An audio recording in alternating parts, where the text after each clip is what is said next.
It took just a few words to turn a routine protest into a national controversy. Not a clash, not an arrest, a chant.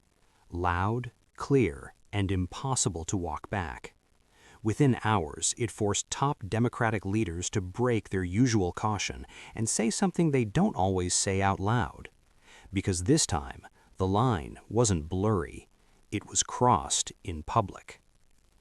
The protest took place in Queens, moving through a predominantly Jewish neighborhood. On the surface, it looked like many other demonstrations seen across the country since the Israel-Hamas war began. Palestinian flags were raised, marchers moved in unison, the crowd was energized. Then the chant started. Video shows demonstrators chanting explicit support for Hamas while continuing through the neighborhood. There was no coded language or vague slogans. The words were direct. And once the footage hit social media, it spread fast. Within minutes, clips were being reposted, dissected, and debated. Viewers weren't just reacting to what was said, but where it was said. For many watching, the location transformed the chant from political expression into something far more provocative. And that's when the reaction escalated beyond activists and into the offices of City Hall, the governor's mansion, and Congress. The outrage wasn't just about a slogan, it was about what that slogan represents. Hamas is officially designated by the United States as a terrorist organization. It isn't a vague resistance group or a disputed political label. Under U.S. law, it's tied to mass casualty attacks, hostage-taking, and an ideology that openly calls for violence against Jews. That context changes everything. And timing made it worse. The chant came less than 2 years after the October 7, 2023 attacks, an event that sharply escalated tensions across the country. Since then, protests connected to the conflict have been watched closely by law enforcement, politicians, and communities already on edge.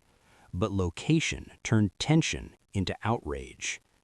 Marching through a predominantly Jewish neighborhood while chanting support for Hamas wasn't seen as abstract political speech. To many, it felt targeted, intentional, a message delivered where it would cut deepest. That distinction matters. Supporting Palestinian civilians and criticizing Israeli policy is one thing. Explicitly backing Hamas is another. The chant collapsed that distinction in a way that made even sympathetic listeners recoil. And once that line disappeared, the political response became unavoidable. Alexandria Ocasio-Cortez didn't take long to respond, and when she did, there was nothing measured or ambiguous about it. She condemned the chant outright, but more importantly, she condemned where it happened. Marching into a predominantly Jewish neighborhood while chanting support for Hamas, she said, was disgusting and anti-Semitic. No qualifiers, no soft language. That bluntness mattered. Alexandria Ocasio-Cortez is often associated with defending protest movements and giving activists the benefit of the doubt. In past controversies, she's been careful with wording, especially when emotions are high. This time was different. By focusing on both the chant and the setting, she drew a hard line between advocating for Palestinian rights and endorsing a group designated as a terrorist organization. Her message made it clear that one does not excuse the other. And politically, it was a risk. Criticizing protesters aligned with progressive causes can trigger backlash from the same online communities that usually support her. But her response suggested that, in this case, silence or nuance would have been worse, because once that chant went public, staying neutral wasn't an option anymore. The governor's response went even further. Kathy Hochul didn't frame the chant as a misunderstanding or a heated moment. She framed it as dangerous. Sharing the video herself, she reminded the public that Hamas is a terrorist organization that openly calls for the genocide of Jews. That choice of words was deliberate. By invoking public safety and existential threat, Hochul moved the conversation out of political debate and into moral clarity. This wasn't about ideology or protest culture.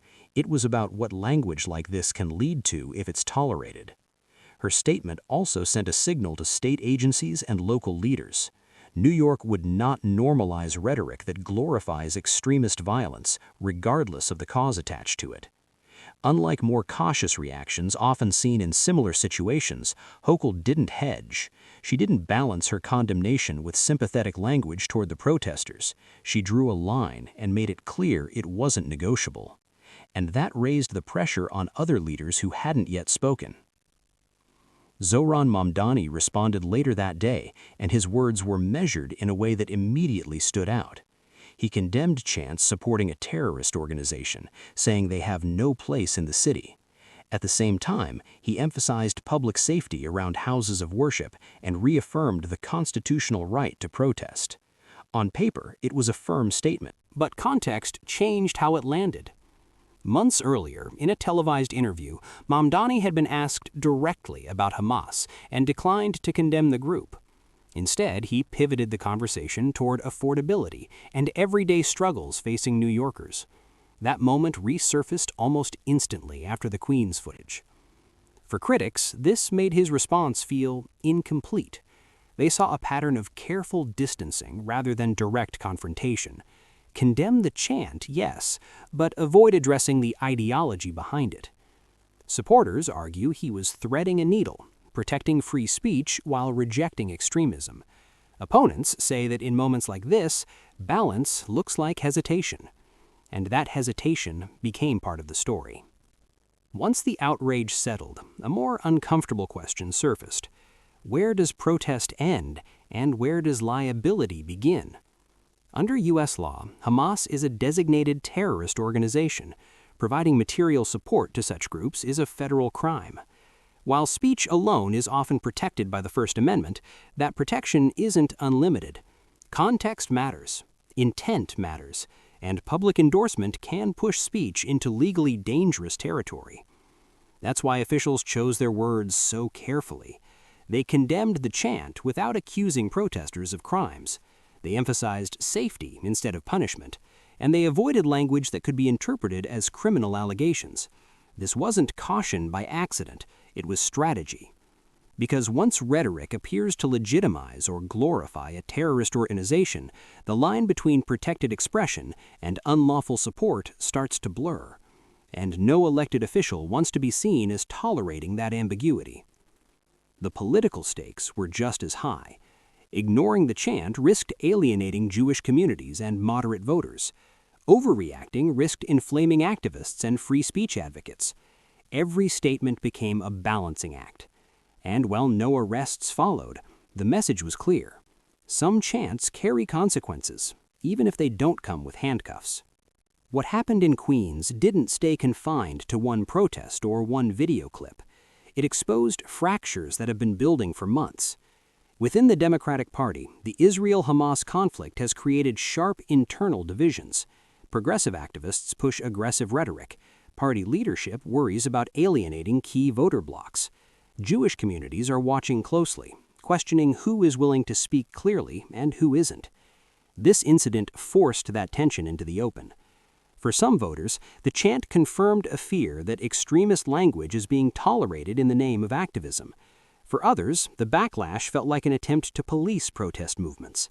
Both sides reacted loudly, and online platforms amplified every angle. Media coverage poured fuel on the fire. Each statement was compared, dissected, and ranked for moral clarity. Silence became suspicious. Nuance became controversial. And beneath it all was a deeper concern. If party leaders can't clearly separate protest from endorsement of violence, the political cost may extend far beyond a single election cycle. Because moments like this don't fade quietly. They reshape trust.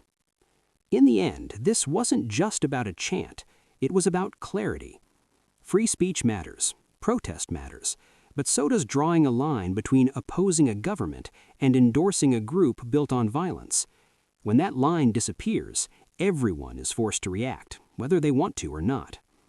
What happened in Queens showed how fast activism can turn into something else when language isn't checked. A few words shifted the focus from policy and humanitarian concern to fear, anger, and distrust. And once that shift happens, there's no easy reset. For political leaders, this moment demanded more than vague statements or careful hedging.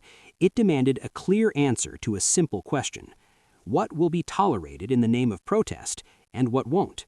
That question is still hanging in the air. And how it's answered may shape how future protests are framed, policed, and judged, long after the chants themselves have faded.